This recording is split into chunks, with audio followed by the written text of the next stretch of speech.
Hello welcome to S M. So నేనైతే ఈరోజు కల్కి ఈ యొక్క సినిమాటిక్ యూనివర్స్ గురించి అయితే కొన్ని ఇంట్రెస్టింగ్ ఫ్యాక్ట్స్ చెప్పబోతున్నాను అనమాట.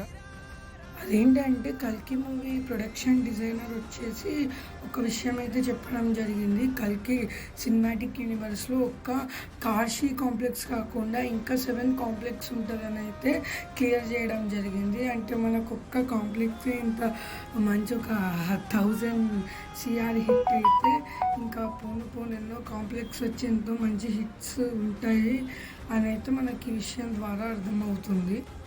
ఈ మూవీకి ఫస్ట్ ప్రాజెక్ట్ కేఆర్ పేరు పెట్టడానికి కారణం కూడా అదే. ఏంటంటే ఇక్కడ ఉన్న కాంప్లెక్స్లో మెయిన్ ఫ్యాక్ట్ అంటే వాళ్ళు మెయిన్గా చేసే విషయం ఏంటంటే ప్రాజెక్ట్ కే గురించి ఎక్కువ వర్క్ చేయడం అనేది ఈ మూవీలో ఉంటుంది కాబట్టి ఆ పేరు పెట్టాలనుకున్నారు. కానీ తర్వాత హైప్ కోసం చేంజ్ చేశారు, మరి దేనికి చేంజ్ చేశారో తెలియదు కానీ మూవీ పేరు అయితే కల్కి 2898 AD అని పెట్టడం జరిగింది.